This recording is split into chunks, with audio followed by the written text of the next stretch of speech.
New Buy Sell Keep Avoid is back for Game Week 31. Welcome to FPL mate, my name is Dan, and with the double game weeks finally announced, some injury issues for the likes of Gabriel, Isak and Trippier, there's loads to discuss ahead of the Game Week 31 deadline. Let's get our transfer tips right now. So a quick reminder on how this video works. The first section, we're going to talk about those players you may already have in your team and which players you should keep and which ones you should sell. After that, we'll look at the replacements, which players you should buy and which players you should avoid. Players will be tier listed with the best players towards the top and the worst players at the bottom of the lists. And as always, guys, we're going to start off with the forwards that you may already have in your team. We've got some pretty obvious names at the top of this list. Mateta and Isak are certainly going to be keeps. A few people selling Mateta after his one-pointer in Game Week 30, but in that game, he actually looked very good for spells of the game. Certainly in the first half, he had two really nice chances where he did almost score. So I do think he still put up a reasonably good performance, certainly a little bit better than I was actually expecting against Southampton, because I worried a little bit about his kind of headgear that he's wearing at the moment, whether it would take him a game or two to get back into form. And maybe that early substitution was a sign that he is just taking a little while to get used to things again, and obviously he has been playing in the cup as well. So Game Week 31, I think he should be back to getting very strong minutes against a Brighton team that just conceded 3 goals to Aston Villa, so could be a little opportunity here. But mainly we are looking to keep Mateta because of the 2 double game weeks in 32 and 33. Absolutely no concern here, definitely a player to keep with some decent numbers in the 4 games he's played in the last 6 game weeks. Isak is a small concern after he picked up a minor knock. Was it a knock really? I guess there was a bit of muscle stress there and he was feeling a little uncomfortable, so he was subbed off in that game in Game Week 30 against Brentford. However, it doesn't seem like things are too bad. It seems more like from the press, from the post-match conference, that Eddie Howe was just trying to look after his players because Newcastle's squad is quite thin at the moment.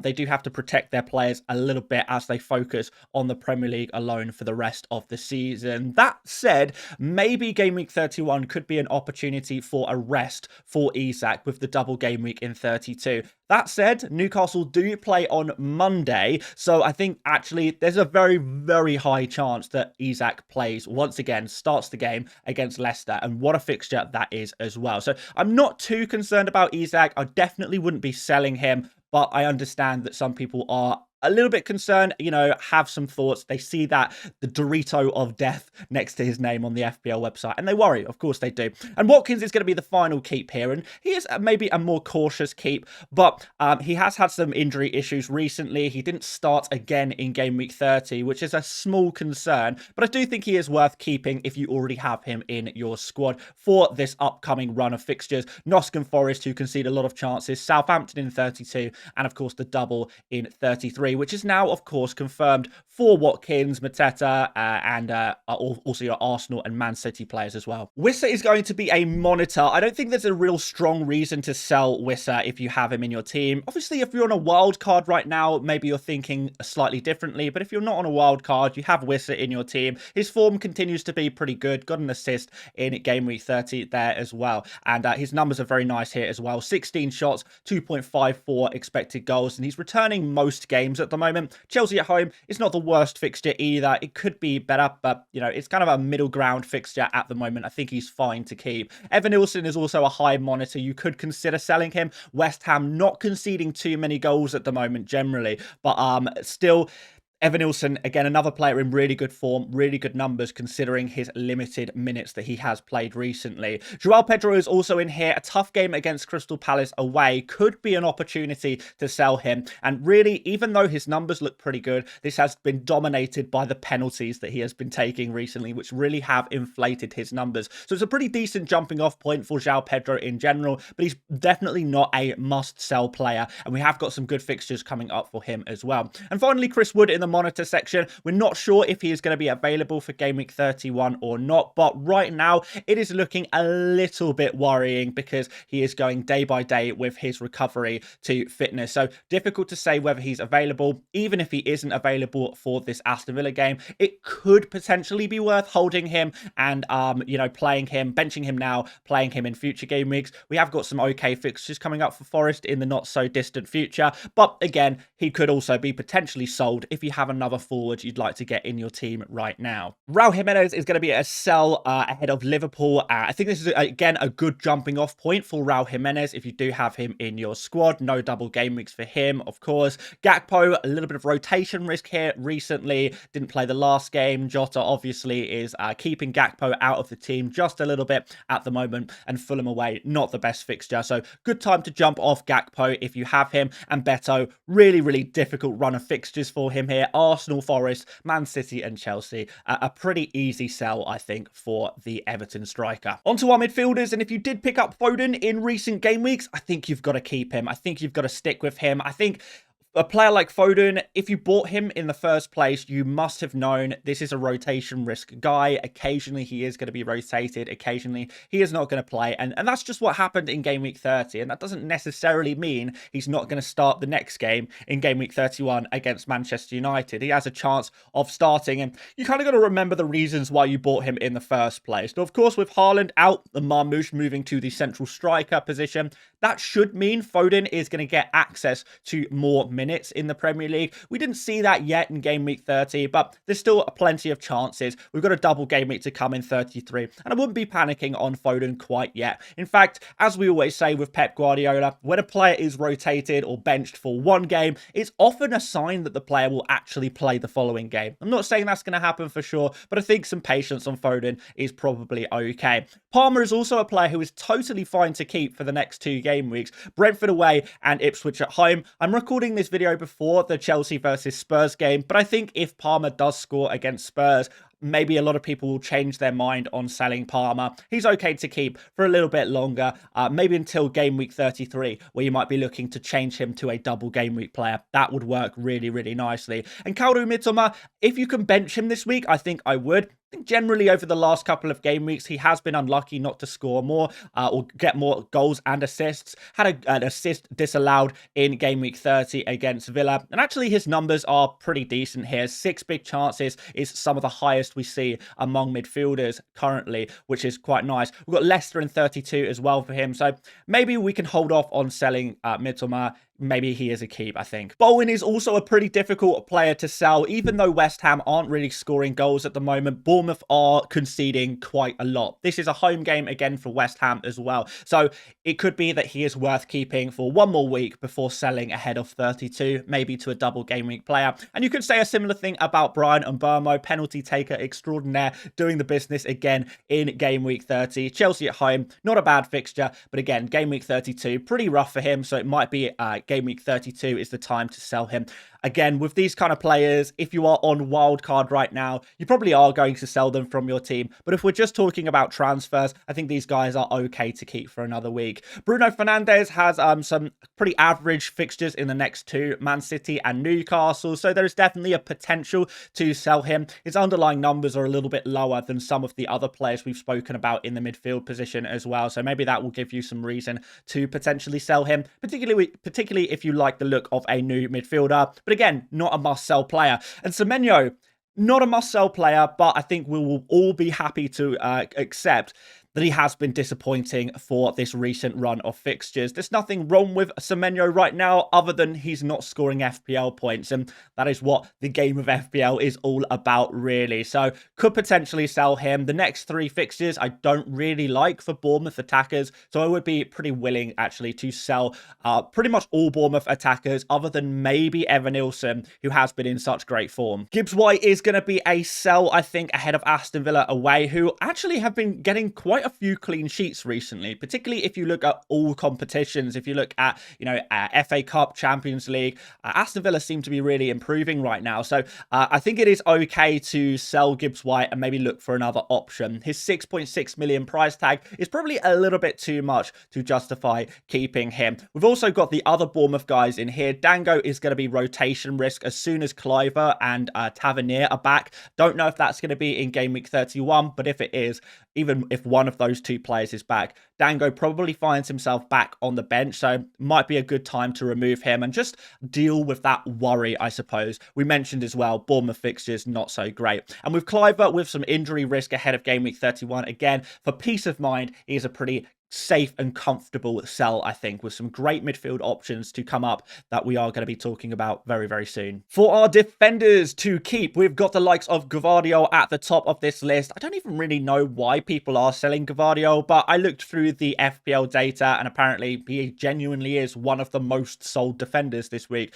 Seems a little bit mad to me. The next two fixtures are okay, kind of average, but we've got that nice double game week in game week 33 for him, which I'm sure a lot of people are looking forward to. Everton is a clean sheet opportunity for sure in game week 33. And who knows what can happen against Aston Villa. In general, Man City's defensive numbers continue to improve as we go week by week. We've got Daniel Munoz. Again, why are people selling him? I don't know, but they are. Maybe some disappointment in that Southampton game. But we know this guy is very, very attacking indeed. So if you do have him, you're going to be looking forward to the double-double in 32 and 33. And finally, on the keep section, we're actually going to put Jurrien Timber in this area. He did pick up a knock in game week 30, but recent comments coming from the Arsenal camp suggest that the injury is not significant and he should be available to play in game week 31. Even if he doesn't quite make game week 31, this is not going to be a long-term injury. So if you're looking to hold on to Arsenal defenders ready for double game week 33,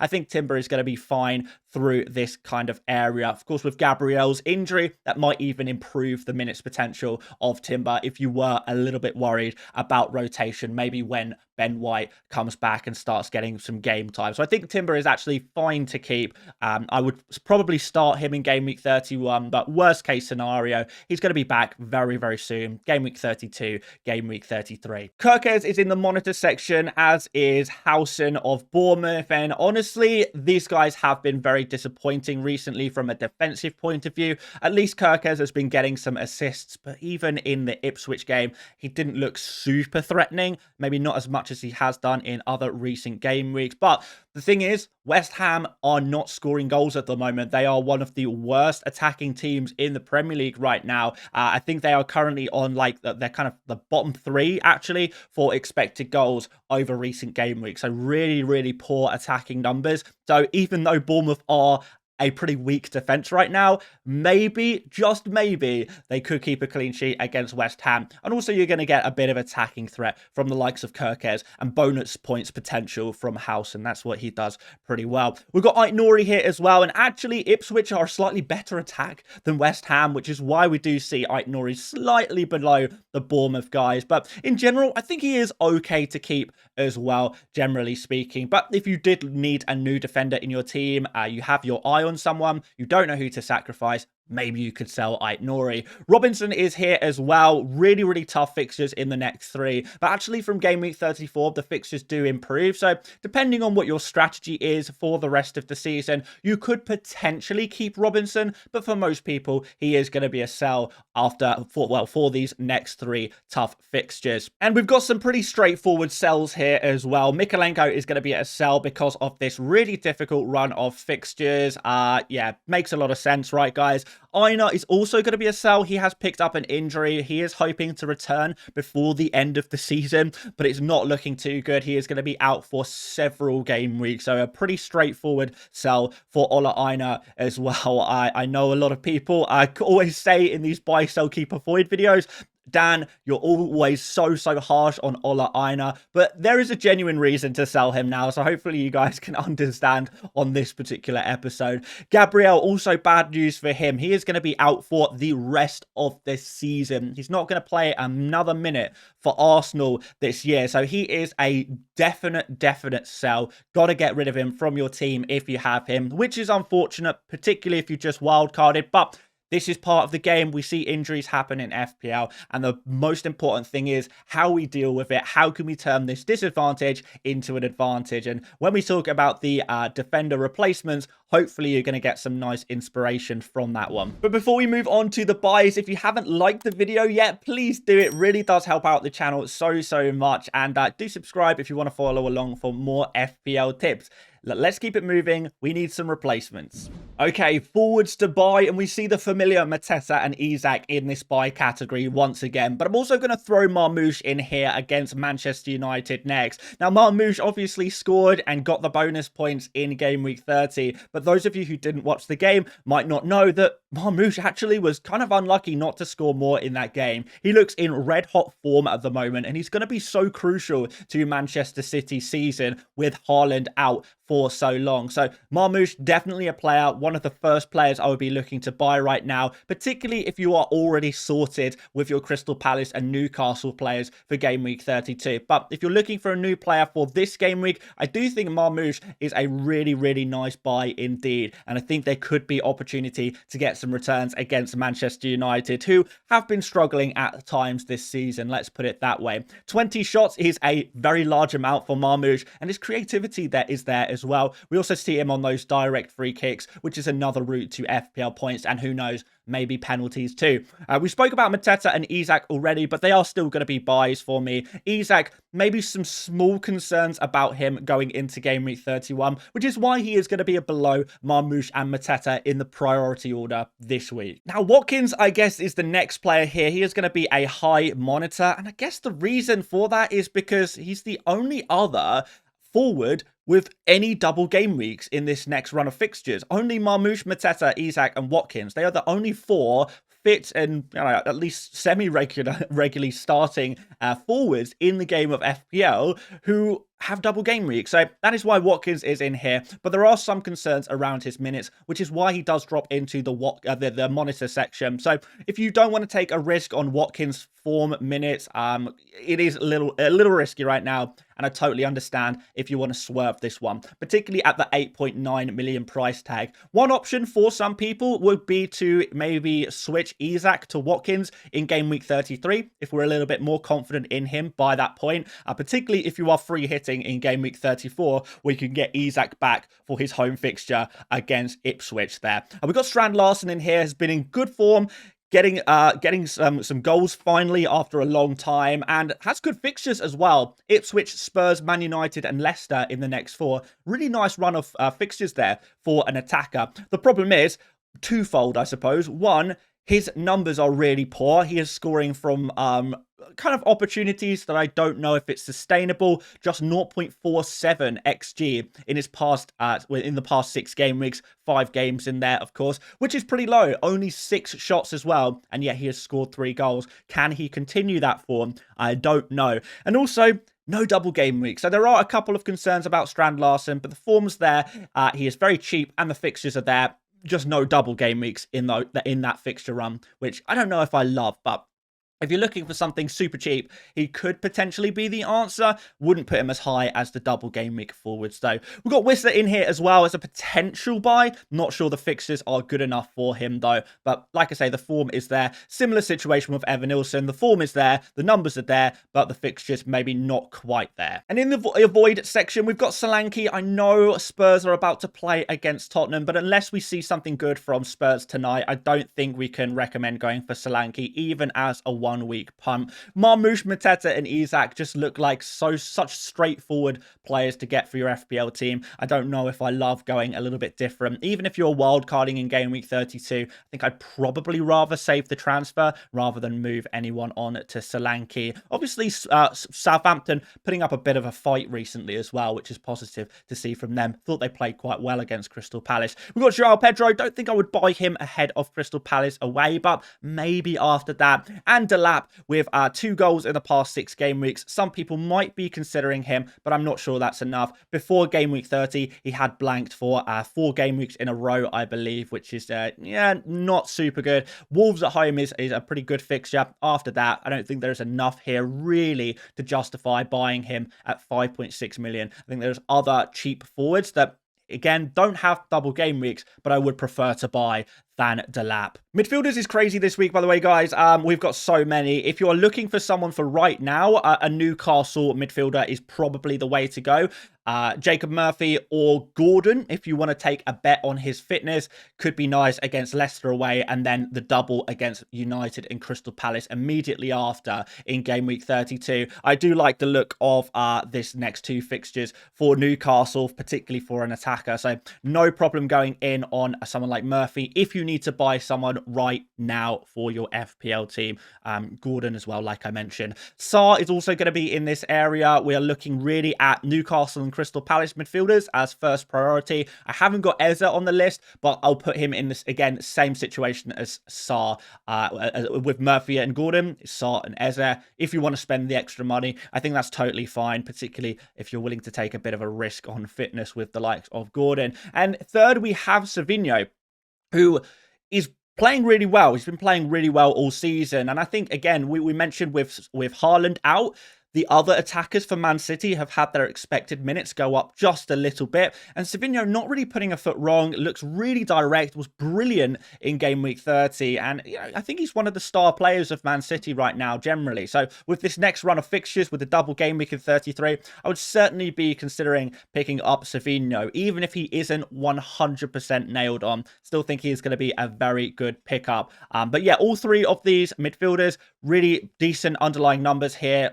Pretty decent underlying numbers when you look at the XG, the XA, and you kind of times that with the double game weeks of the multiple games. Could be nice, particularly Sarr, 3.43 XG and 0.85 XA in the past 5 games is absolutely crazy. But let's move on to the monitor section. And Saka is going to drop just into the monitor section. I don't think he is quite a buy. You definitely could go for him if you wanted to, but there is going to be some risk ahead of this week because Saka is only just coming back from injury. So what do we realistically expect from his minutes? I think he has a good chance of starting against Everton, but with Real Madrid, 2 Real Madrid games in the Champions League, that is going to be the priority maybe for Arsenal this season. So does Saka see reduced minutes? Also, Everton away is just not that good of a fixture. It really isn't. So I know people are excited about Saka. If you're on a wild card, you probably pick him up for your team, but I don't think he is a must buy. If not, he's okay, but I would be more than happy to have a little patience on him as we approach the better fixture in game week 32 and, of course, the double in 33. That might be a better time to buy. Alanga is also going to come in here in the monitor section. No double game weeks for him, but I really do like these fixtures against Aston Villa and Spurs in 31 and 33. Maybe even game week 34 as well. Because on the counter-attack, Alanga is playing with such confidence. He is being greedy. He is incredibly quick. And he's just sprinting and looking to go direct to goal on the counter-attacks. And Aston Villa and Spurs in particular are going to be huge opportunities for Alanga to exploit the vulnerabilities of these teams. So definitely a player to consider. And after that, we have the Aston Villa guys, Rashford, Rodgers. We can throw in Asensio here as well. And I guess it's about your risk appetite. Now, Rodgers is your safe minutes pick. We know he's going to start the vast majority of games, and that might be useful with Aston Villa still in the FA Cup, still in the Champions League. There are some worries about Aston Villa attackers and their minutes. Rodgers obviously got 2 assists last game week, but generally, I thought he was fairly uninvolved in the game. He played really well, don't get me wrong, but he wasn't directly involved in much of the attack. He had that one cross on the counter attack that got the assist to was that the Asensio goal, I believe, and obviously in the first half he assisted Rashford, but he was so deep within his own half, put through an incredible through ball for Rashford to go one-on-one with the goalkeeper. But again, it was coming from incredibly deep, and Rashford kind of did the rest. And it was Rodgers' quality rather than his positioning or directness or direct involvement in the attack that actually led to the goal. And I think we've seen that generally with Rodgers recently. He has not been as involved in the general attacking play, but he has still been picking up FPL points, which is really what the game's all about. So Rodgers, I'm not trying to diss him or anything like that. He's a really safe and sensible pick for the upcoming double game weeks and other game weeks too.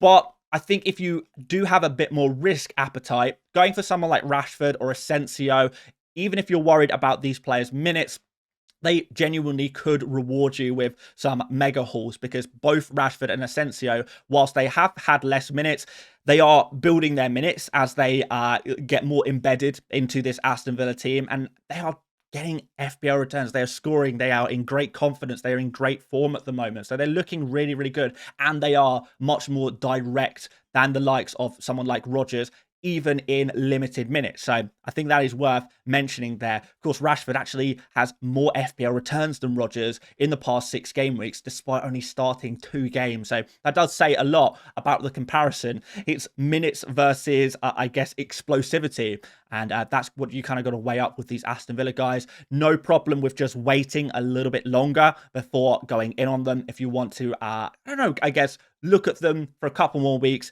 see how they do, see who's likely to play, and maybe make a judgment call later, which is why they're a little bit lower on this list. But generally, everyone in the monitor section and buy section, I like all of these guys. So even the players that aren't on this list that we haven't, I have mentioned but aren't on the list, you know, Gordon, Eze, Asensio, I like all of these guys. So definitely all options for you, which means we've got to be pretty harsh on the avoid section. Marino's going to go in here. I think his goals recently, whilst he has been scoring them, have been a little bit scrappy, and I don't know if they're sustainable. And I say that as an Arsenal fan, really. 4 goals from 4 goals from 1.59 XG.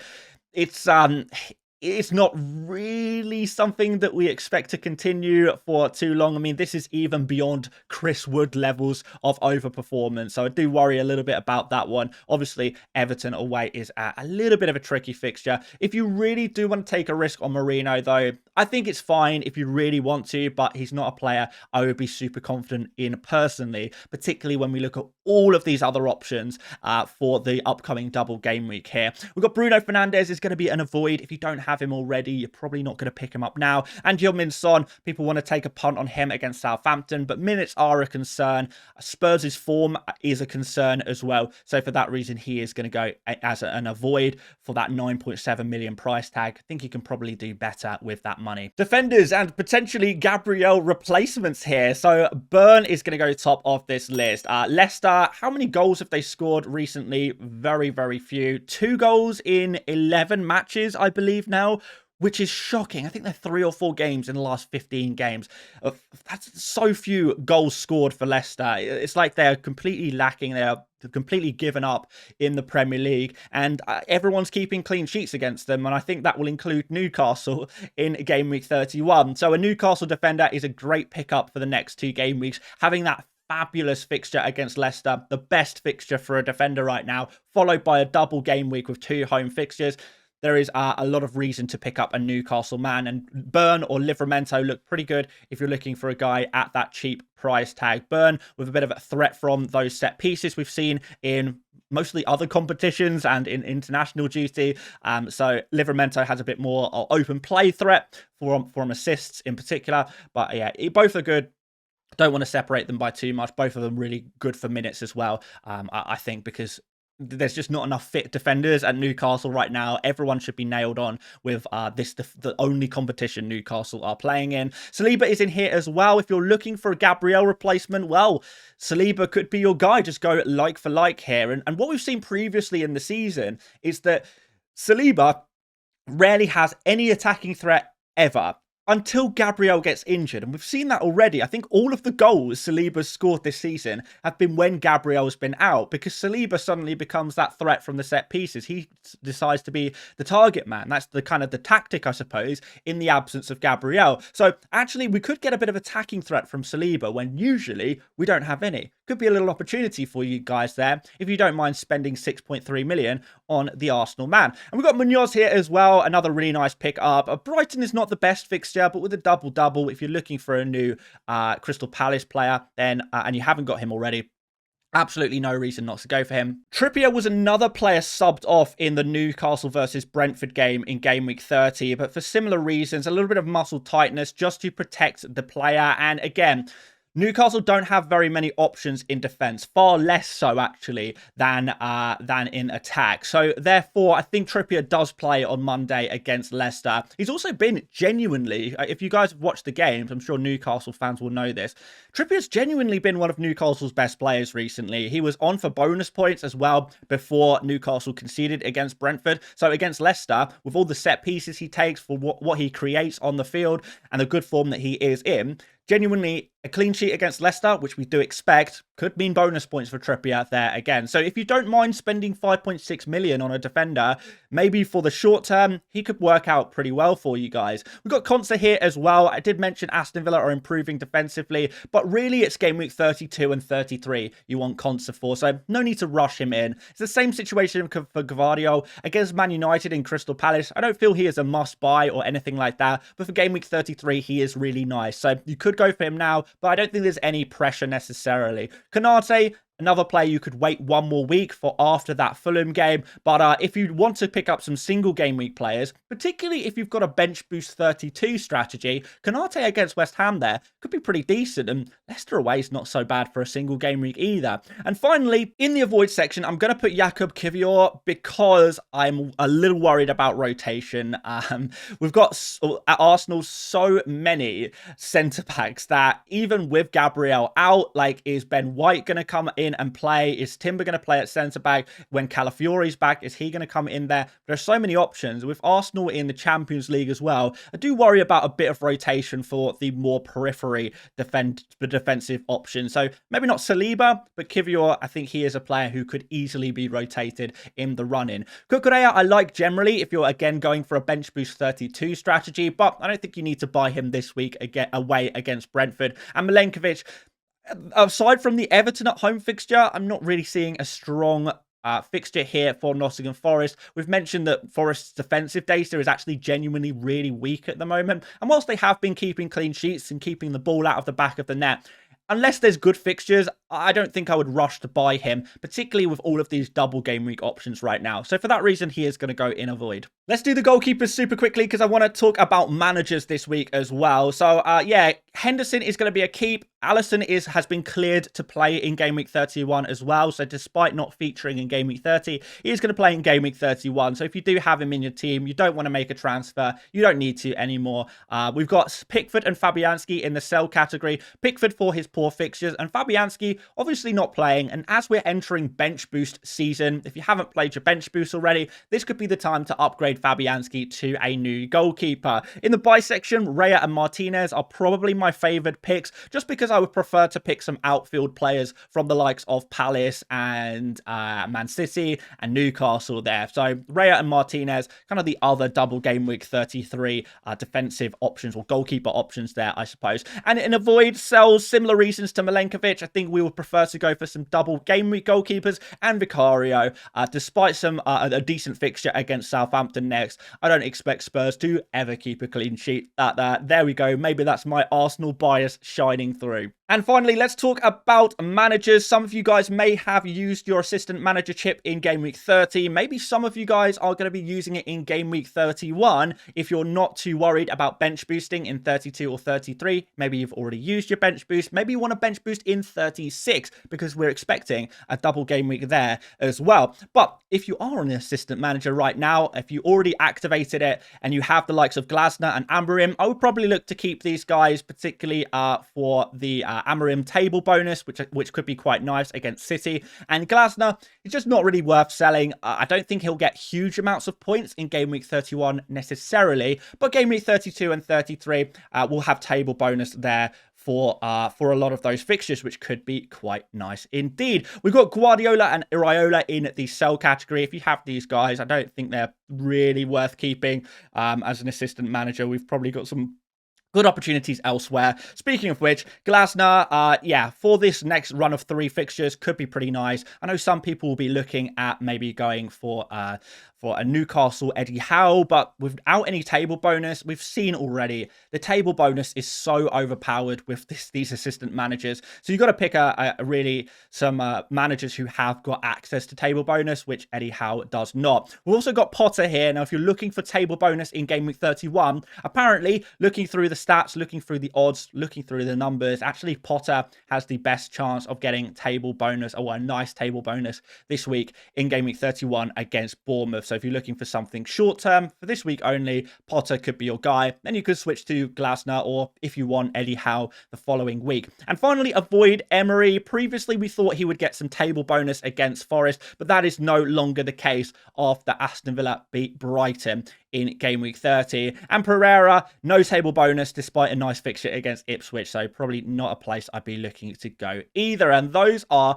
the managers for this week as well. So we spoke about loads of players in today's video, but if I did miss out on anyone who I didn't speak about today, let me know in the comment section. I'll be more than happy to go over some more players, or go into the players we spoke about today in more detail if you've got any questions or anything about FPL. I'll be more than happy to answer. I'm pretty good with replying to comments, so yeah, go ahead and leave one. I'll be happy to chat with you guys as always. But do make sure you drop a like before you go. Do subscribe if you're new around here. My wildcard draft was uploaded yesterday if you want to check that out. But until the next video, which is going to be the 100 experts video, I'll see you later, mates. Bye bye.